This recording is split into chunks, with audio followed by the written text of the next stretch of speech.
is he would always tell me, people are just people. That has changed my life, Sylvester. So few connections away from some of the most powerful people in the world, connected with some of the most powerful people in the world, however you define power, political power, economic power, whatever it is, right? And the reason I can talk to those people with such confidence is my dad's advice. People are just people. And I'll just throw back one other story here, because I think this is inspiring to students, to teachers, to everyone.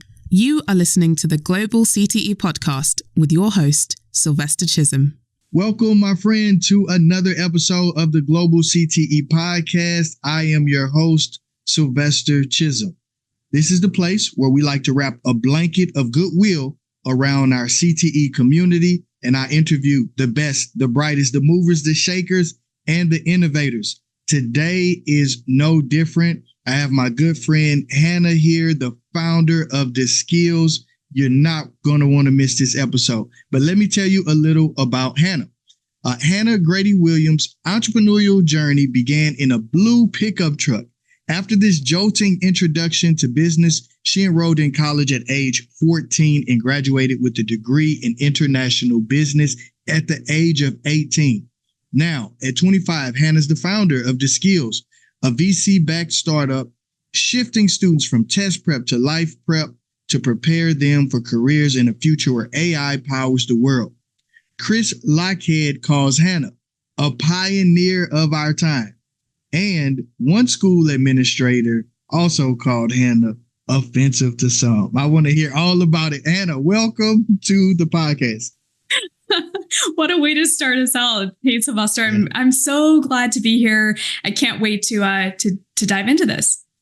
Yeah, no, absolutely. I was super excited to talk with you when my fellow podcast buddy from What School Can Be, he introduced me, said, you got to talk to Hannah. Like, she's a rock star. She's on the edge. She's innovating with her program, The Skills. So super excited to talk about the AI part, The Skills, its connection to CTE. But before we get into all of that in this intro, like, what's the origin story in this blue pickup truck? I have to know.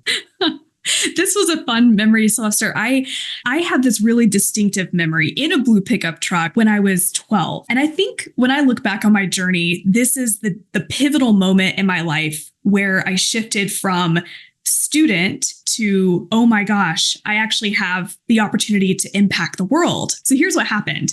My dad is an entrepreneur and he was just starting his business. He was very broke when I was 12 and I'm the oldest of 7 kids. So I have a lot of responsibility on my shoulders, had then, still have now. But when dad was starting his business, me being the oldest, he decided to take me to work a couple days a week. It's usually 1 or 2, a Friday here and there. I have this very, very distinct memory where we're bouncing down the highway in his blue Chevy pickup truck, the rinkety dinkety kind where the suspension was just, it was terrible. And I was sitting in the back trying to get my homework done. Now, dad was a real estate entrepreneur. And again, he was extremely broke at the time, residential real estate. He had a few tenants. We're trying to collect rent door to door that day. Well, out of the blue, he hands me his cell phone and he says, Hannah, there's a guy at the end of the line who wants to sell this house. The phone is ringing and you're going to close the deal. I was freaked out of my mind. You can imagine me, 12 years old, you're a studious student who didn't have anything to do with dad's business except sort of watch him from the sidelines. And I suddenly realized in that moment, crap, I got to get things together. I looked at my dad with big eyes, like a look of bewilderment, but I ended up taking the phone and with his help, fumbled through this call. Sure enough, the guy sold his house to us and my parents still own this duplex so I can drive by and remember this moment. But here's what it did for me and why I think this was so pivotal is I had this spark light up in me that day at 12 where I realized all the things that I'm learning in school actually have real world application. The speaking training I was going through, the negotiation role play that my dad would put me through, that it actually had a real world impact. And it wasn't until years later, like probably until I was 20, 21, that I realized that most students don't ever get that experience, an experience like that, until sometimes after college. We spend a lot of time with theoretical work or even hands-on work in school, but most of the time it doesn't leave the four walls of the classroom or the building. And most students, therefore, of course, there's many, many implications, but oftentimes we end up going down pathways for our career that we haven't test driven, that we don't fully understand. And I set out to change that with DeSkilled. So that's why we're having this conversation today. But that was my origin story in the blue pickup truck. And from there, it's history. I love that that story has CTE written all over it. Dad is giving that in that blue pickup truck. Dad is giving off Sam Walton vibes, yes. To me, from the Walmart, just like a get it done. Sam's one of his heroes, by the way. Really? Okay. Oh, yeah. That, the holy T-shirts and the old pickup truck, and nobody would ever blink an eye and say that's a successful person. But, it's sometimes the people that we overlook who teach us the most. Oh, 100%. And that story, it's like what you and I both align on so deeply of exposure and real world experiential learning opportunities. So for Dad just to say like, here, moment of learning by doing, I know you're nervous, get over it. Communication, negotiation. But then how did you feel? I do want to ask you this. Did you feel a sense of accomplishment after it went well? Like, how did you feel? I felt a fire start up. And sometimes my dad would catch me, weeks later, since I had been the really uninterested in the business sort of gal. I was the one who was stuck in if I don't get straight A's, if I don't do my math homework perfectly, I'm going to be a failure. And after that moment, I started picking up every book I could find on business, negotiation, trades. I was really interested in just exploring the world on my own terms. And that was a real shift for me from, you shared in my bio, I started college when I was 14. So I was sort of ahead of the curve academically, so to speak. And I put all my value on that as even a middle and high schooler. And I think I'm not alone in that. A lot of kids put all their value in their grades and don't have that pivotal moment. So for me, I'm so glad I had a moment that broke that cycle for a second and allowed me to realize I have so much more to give the world than just a great GPA. Yeah, and I think that's so important for students really on both sides who may be struggling with the GPA part or who are excelling with the GPA part to say, like, I'm not in this modern world. We can't let the GPA define who you are and what opportunities are available to you. It's just one signal, right? Versus the experiences that the world is looking for that create the skills. My last question before I move off of that, best piece of advice that he gave to you. My dad? Yes. Oh gosh. The one that immediately comes to mind that I use every day is he would always tell me, people are just people. That has changed my life, Sylvester. So I'm a few connections away from some of the most powerful people in the world, connected with some of the most powerful people in the world, however you define power, political power, economic power, whatever it is, right? And the reason I can talk to those people with such confidence is my dad's advice. People are just people. And I'll just throw back one other story here, because I think this is inspiring to students, to teachers, to everyone. So one of my Obi-Wan, is Chris Lockhead. My dad's my other Obi-Wan, but he's my dad. He has special privileges. My Obi-Wan, who's not blood related, is Chris Lockhead. Now, Chris was your very, very typical kid who did not thrive in school. So Chris was dyslexic, had ADHD. He had, all the things that made traditional studying really, really challenging. In fact, it was so bad. His teachers told him, you'll never be able to write. He got kicked out of high school. He didn't have any options. Well, fast forward. So Chris is my Obi-Wan. He's now in his 50s. Chris has been a 3-time CMO in Silicon Valley. He's written 14 #1 best-selling books. And he just got his marketing book, Play Bigger, just got rated at the top 5 marketing books of all time by Adobe. I could go on and on with his accolades. Basically, the point being, he was your F student. He flunked out of high school. He was a terrible student. He, played around with some CTE things. He tried apprenticeships. He eventually started his own company. But the point being, school can't define you, and the students who we might look at and say, gosh, I wish I could help them. There's the C, D, or F students or whatever.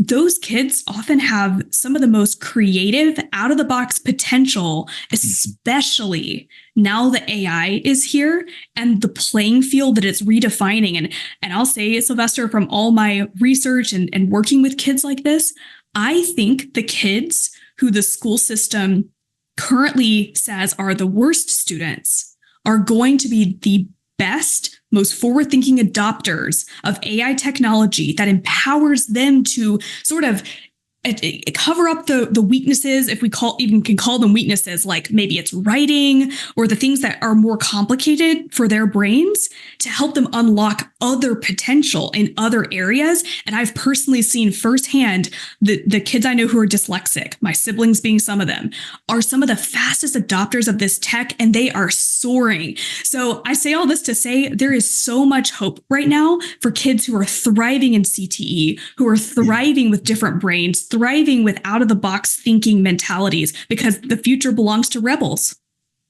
I love it. And I see it as not covering up weaknesses, but being resourceful, right? Being resourceful.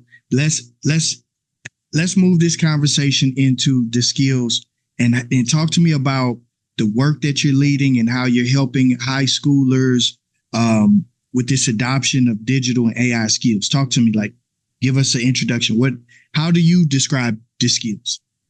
Yeah. So I'll share a quick story first, because these are my favorite ways of describing what we're up to. And then I'll get granular and share what it looks like.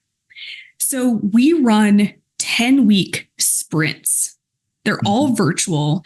Kids, the way I like to think of it is, if you imagine a school, imagine above the school, like hovering above is like a UFO or like a space launch pad. Kids join us out of school and they come to our launch pad, to what we call the DeSkills Rebel Base, with students from all over the globe. They add digital and AI skills to their existing skill set or their existing passions. Maybe they're interested in welding or digital design, or, it could be any passions they have. They add AI skills, they become AI powered humans. Then they launch into impacting the real world, real small businesses in their communities or online. So one of my favorite moments during one of these 10-week sprints, which is called Impact 10. So in these 10 weeks, students, there's a combination of live sessions. They're in a community online, so they can chat with each other, give each other feedback, access their mentors, access AI tools, all that. So there's one moment on a live session. This was a few months ago during week 3 of the cohort. And there was a breakout room. So, in the lives, it's really, really interactive. And in the room was a student from a remote island of Molokai in Hawaii. Mm-hmm. There was a student from Belgium and a student from Toronto, Canada. They were all, between the ages of 15 and 18. We work primarily with high schoolers. So they're in this breakout room. And here was the task that they were assigned. The discussion / project was identify, using AI, use all the tools at your fingertips, use AI resources, and identify impact gaps in your local community. Now, I won't go into all of what impact gaps entail, but the essence is find gaps in, opportunities, problems in your community, in small businesses or nonprofits. Really anything that catches your eye, you as a native digital can find, right? So maybe they don't have an AI chatbot on their website. Maybe they're losing business because no one can book their services online. Maybe they don't have flyers for events that are coming up. Whatever the student sees, we sort of teach them to find these gaps. Well, these three students, Priyal, Guillaume, and Dustin, were in this space. And I popped in for a second. It was so cool to watch, Sylvester. So these students were on Google Earth. One of them had, GPT pulled up because they were doing some research on impact gaps. The other had Google Earth pulled up, and they were walking the streets of Belgium, finding small bakeries, laundromats that they could find impact gaps in. And the team was just collaborating. They're finding these problems and discussing the skills they could use to solve these problems. And they just were so excited, right? They're talking about the impact gaps they're finding, things I had not even thought about, and using AI as an assistant to help them figure out how they could solve these challenges. That's the type of moment that's happening when kids change the way they look at the world. It's kind of like putting on 3D glasses for a moment and looking at the world through the lens of impact gaps. I'll back up here quickly to say this. So a lot of times when people ask me, what is DiskSkills about? What do we stand for? And I'll back up to that in a moment too. But a lot of times people will hear, AI and AI and AI. And the part that sometimes gets lost is at DiskSkills, we're not just equipping kids with AI skills. It's more about equipping kids with the skills and mindsets to succeed in an AI-powered future. Now, those are very different things. And here's why. There's a lot of approaches and conversations right now happening around AI in education, right? How do we embed AI into how we teach? That's great. But they're missing a really, really crucial piece, which is in a world where AI is now taking our standardized exams, right? Our SATs, our LSATs, are all these exams we measure human intelligence by. It's taking those exams and it's no longer just scoring in the bottom 10%. It's scoring in the top 10% on those exams. So I would posit that instead of asking, how can we use AI to teach obsolete things easier, faster, better, right? Instead, shouldn't we be teaching different things? So an example. What are those? Yeah, I was going to say, what are some of those different things you feel like we should be putting more emphasis on in education? Yeah. So this is why we're doing what we're doing at DiskSkills, because when I look at the future, if you take a macro view, and none of us can predict it, but when I think about where AI is headed and the exponential growth that it's having and the jobs that it's changing and the jobs it's creating and replacing, I believe that the crucial skill sets our students are going to need to have are the things that are uniquely human. So a couple examples are, we're going to need the ability to think outside the box and creatively.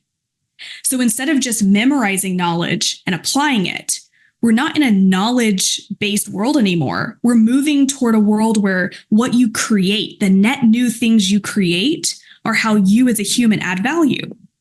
So if you're going to be successful in the future, I believe that you're going to need to be able to leverage AI to enhance your abilities, to make you AI powered, but you ultimately need to be the creator capitalist, the one who's creating the value, right?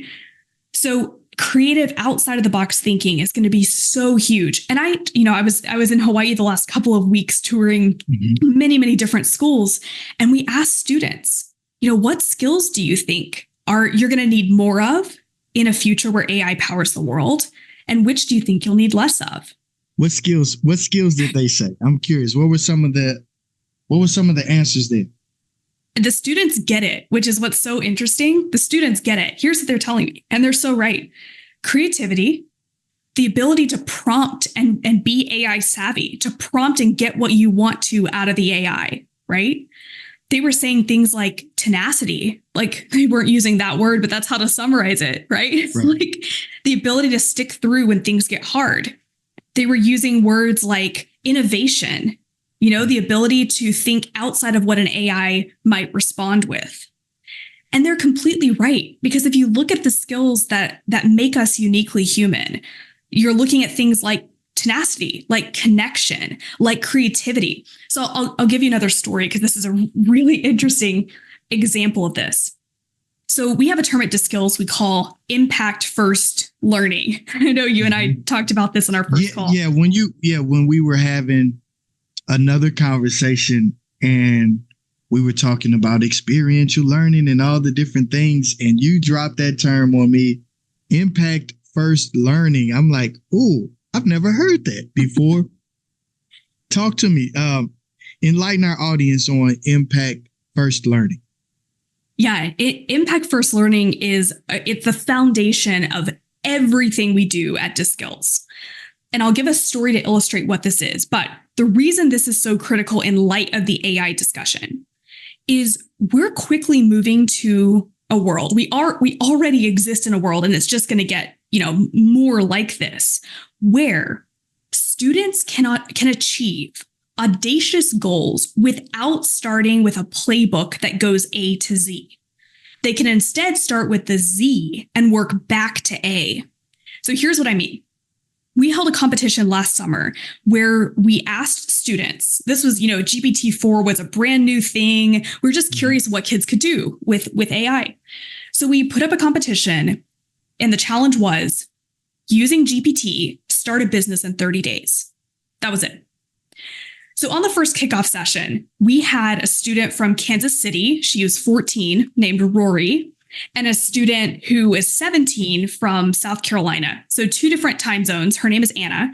2 different time zones, never met each other, 2 different ages, different interests. They decided to pair up. And these 2 young ladies said, by the end of 30 days, our business that we're going to build is a fully functioning productivity tracker that is a Chrome extension, basically, right? So we're going to build a productivity tracker to help students with their studying, but we're not going to stop there. We're also going to launch a social media page for it with merchandise branded with our name, which is Acadia, right? Now, here's the kicker. Neither Rory nor Anna had ever coded anything in their lives. They'd never coded. They'd never launched a social media campaign. They'd never branded anything. And yet every goal they set out for themselves, they had never done, but they wanted to achieve. Impact first learning, set an impact we want to reach, that sort of goal that we're looking toward, the Z, and then work backwards and fill in our knowledge gaps. And that is exactly what they did. Using GPT, they coded a fully functioning Chrome extension and had it submitted. They ended up launching a social media page, and by the time the competition ended, they had almost 500 followers. They partnered with multiple social media influencers to cross promote, and they launched a merch line. So they had existing customers and revenue coming in by the end of 30 days. And these 2 young ladies never even met the whole time. They just texted. Yeah. That's what we call impact first learning. So you set an impact and then you work backwards. And Rory told me, Hannah, I've never coded before. I've tried to pick up, Python for dummies, and they always start with hello world or something like that. And then they work you up. But she said, I never got anywhere.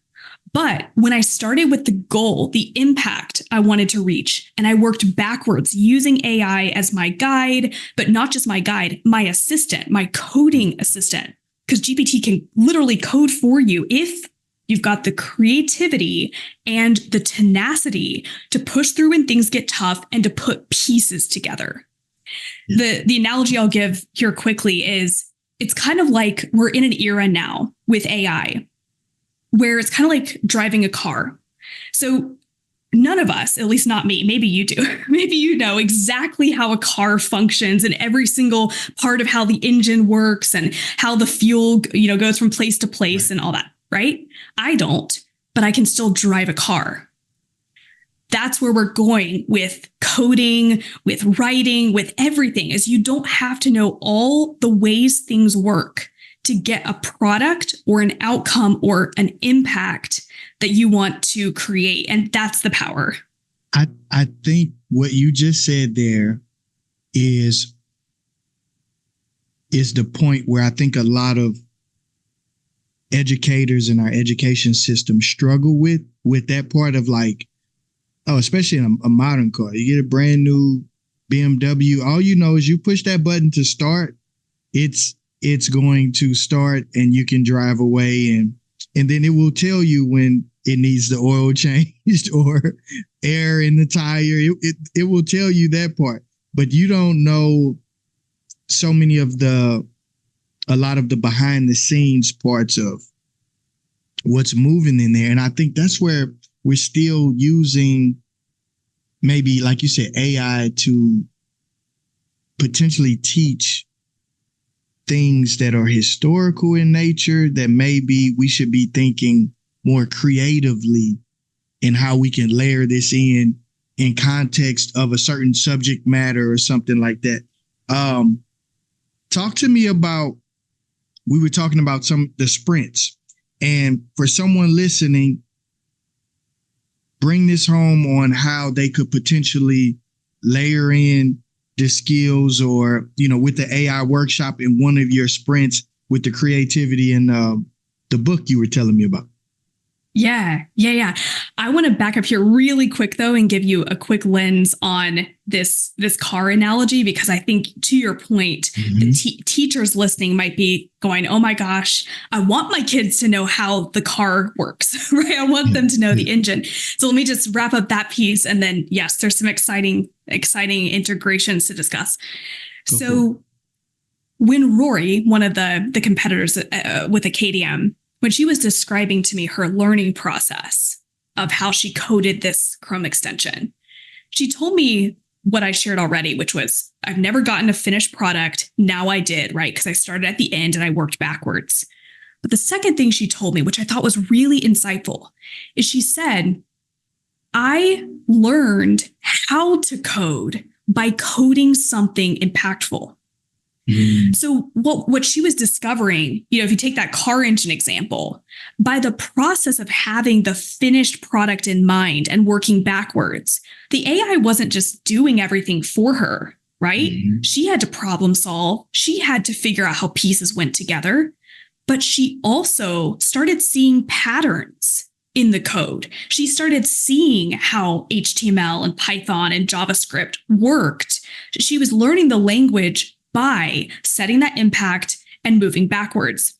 So I want teachers to hear that and hopefully be encouraged by it, that this is sort of a different lens of thinking about how we get our students excited about learning and how we get them to the end goal they might want to achieve. It's not like you have to upheave everything you're doing, right? Yeah. You could just say, maybe there's a project or an end goal that we're trying to reach.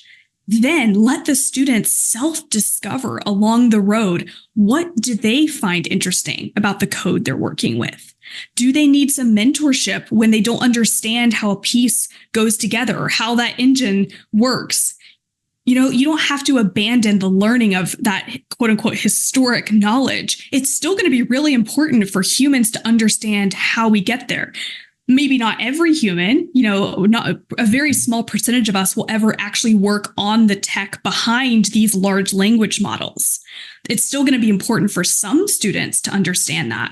But the vast majority of us, if we have this new lens of seeing AI as an assistant, as a partner in our own learning, and instead of going from A to Z, we go Z to A, we could literally, each teacher in our classrooms could change the whole trajectory of students' futures when we teach them Z to A, because ultimately that's what they're going to need when they go into their careers. I love it. And you're really doing the work. You really are doing the work and leading this. I like it. Now let's get back to that question for someone who's listening and they're like, yeah, this may be a lot to bring into my environment. Give me this example of the book and the sprint that you're leading. Yeah. So we work with a lot of teachers, a lot of schools who say, we're not ready to take the big leap of changing every way we do education, right? I mean, that's the reason we invented DiSkills as a launch pad that hovers above the school instead of integrating inside of classes. But we want to make sure we can provide resources to any teacher who's like, I want my kids and myself to be learning how to use this.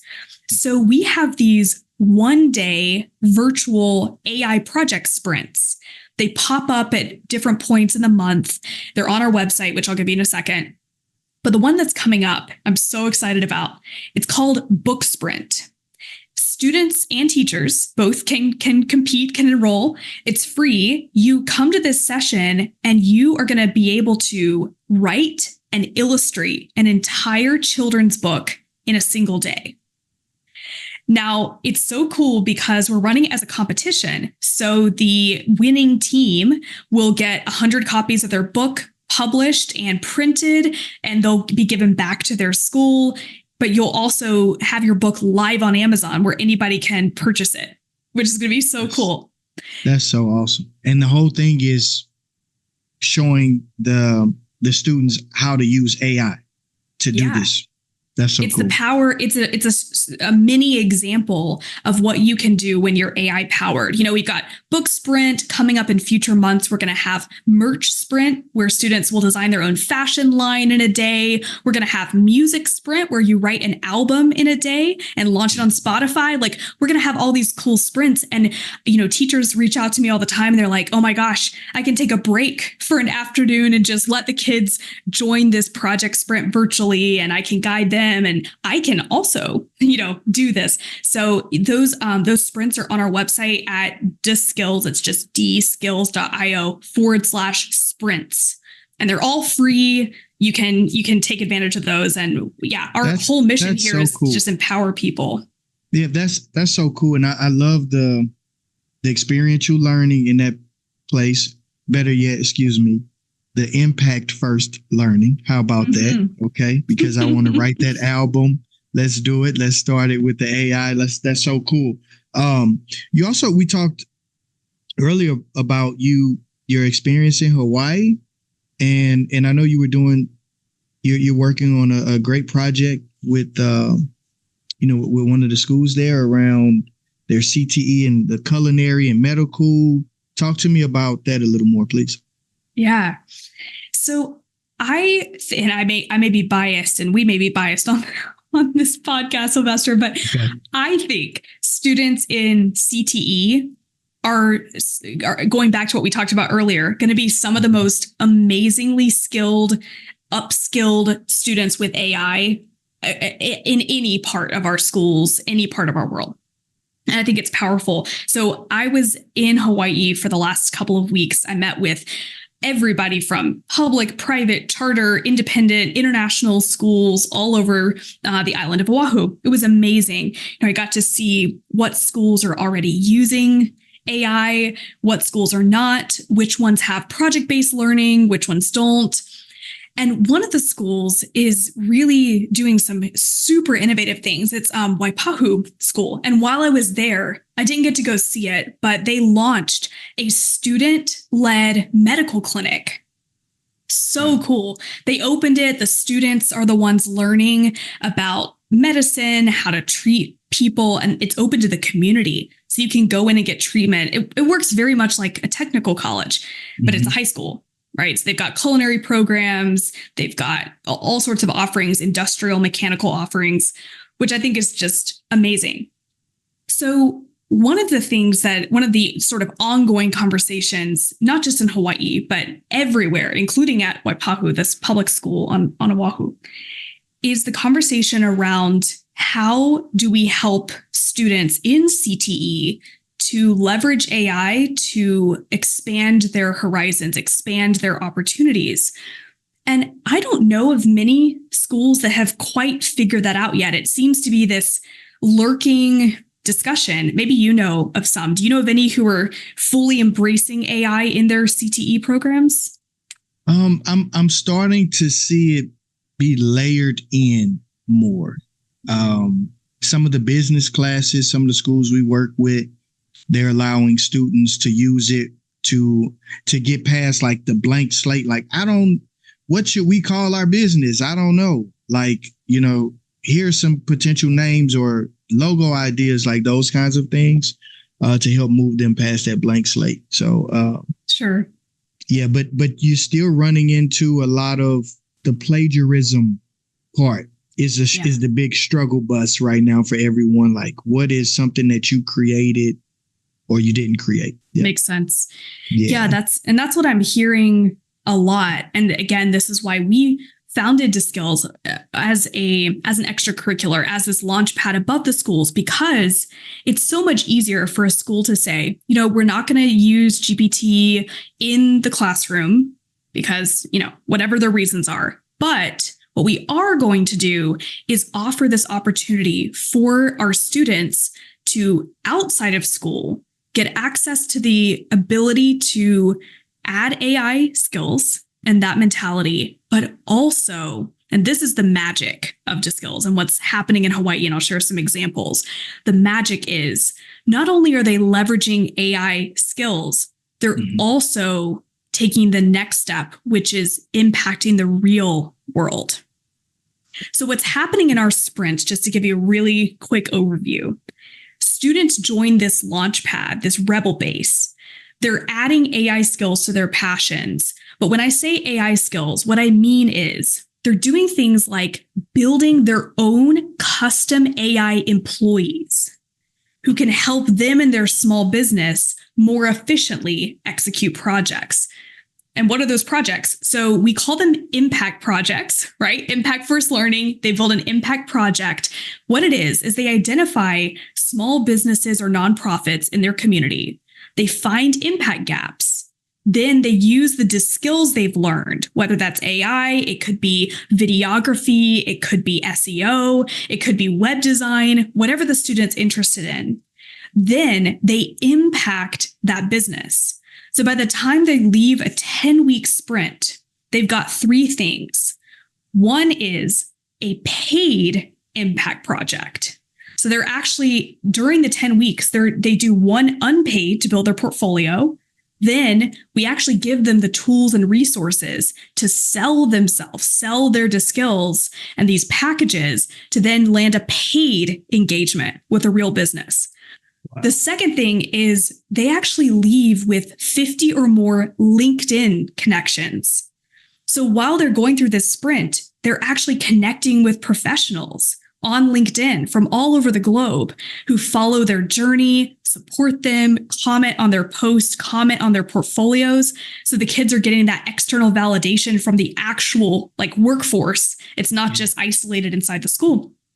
And the third thing they're leaving with is all of the DiSkills and mindsets to continue launching projects and their own, earning income on their own terms, wherever they decide to go next. So that if, imagine the students at Waipahu who are interested in medicine and they're working in the clinic, that's amazing. They're on a CTE path. Well, what if that student says, I really have my eye on getting an internship with this prestigious medical school. What if they join this 10-week sprint?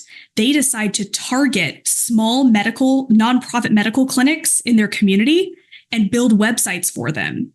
Now, on their portfolio, their resume, when they go to apply for these internships, they're able to say, I identified through my own lens that this impact gap existed, right? These nonprofit medical clinics didn't have websites. So in order to increase their impact, I built them a website, check out what I did, and these are the DiSkills I have as a result. So whatever that student's interested in, whether it's unlocking internship opportunities, going to college for a particular career, or even just opening the door to a conversation and having the confidence to talk with professionals at, the auto mechanic shop or the plumbing business down the road, whatever they're interested in, this resource, this mindset, I'll keep saying mindsets because it's more about the mindsets than the actual technical skills. But once they have those mindsets, the doors they can start to unlock for themselves, creating their own opportunities, is so powerful. These kids sometimes go from no confidence to full-blown confidence in themselves and what they can do. And it's just amazing. That's what I wake up for every morning, just excited to see how these kids turn their lives around and their mindsets around. Your passion and enthusiasm for the work that you're leading and helping our youth and our education system move into the future and leverage this new tool is so important and so needed. Before I ask my last question, I want you to share if someone is interested in doing one of the sprints or working with you directly or bringing the skills to their area, where should they go? Best place is our website. We say DeSkills, but it's dskills.io. Everything's on there. We got those awesome one-day sprints for teachers to bring their classes. We got the applications for Impact 10. We've got free workshops, it's awesome. We want to be as much of a resource provider as we possibly can to everyone trying to do education a little differently. Outstanding. So I'm super excited about your answer to my last question. I ask every guest this: what is your vision for the future career tech education? Oh gosh, I will wrap this into my vision for what the future of DeSkills is, because I really think CTE and DeSkills are like the perfect marriage, peas in a pod. It's like the perfect melding ground. We have a vision at DeSkills to equip 1 million students with impact portfolios, which basically means by the time they graduate high school, they're not competing on, a better SAT score, better grades, whatever. They instead have a whole portfolio of impacts they can show where they've made a difference by creating their own projects and impacting the real world. All the things we've talked about, right? Yeah. Imagine if our kids in CTE, as they think about their futures, all the whatever skills that they're learning right now, hopefully a wide, swath of skills that they can pull from wherever they decide to go. Imagine that they could take those skills, they could learn those technical skills, but then they could add this digital and AI competency to expand, to amplify, to grow their opportunities for themselves so they can create whatever pathway they want for their future. I'll say this to say, it is projected that Gen Z and Gen Alpha, so my generation and the next one, are going to have on average between 7 and 10 careers in our lifetime, not jobs, careers. So that student who's in CTE, who's interested in whatever it is, culinary, welding, automotive, whatever they're into, imagine they can add this skill set, these AI competencies, put them together into something powerful. Those kids are going to be prepared for wherever life takes them, whatever turn it takes, whether that's career 1, that's truly, a trade, career 2, that might be in digital media, career 3, that might be in, videography or going back to school. Like there's just so many opportunities. And my vision, and I hope CTE will go this way as well, is to just amplify and expand the opportunities all of our students have access to so they're equipped for this future where AI powers the world. Future where AI powers the world. Hannah, thank you so much for all your insights, the skills, all the knowledge that you just dropped. I'm sorry, get the skills, not the drills, right? Yes, I had so much fun with you on the show. For everyone listening, if you enjoyed this episode, please don't be selfish. Share it with a friend who we need to move forward in this space to understand the innovation that's taking place and making sure we're preparing our students with this information and these opportunities. Until the next episode, as I always say, you don't have to be great to get started, but you have to get started to be great. Peace. Thank you for listening to the Global CTE Podcast. Be sure to like and subscribe to be the first to know about future episodes.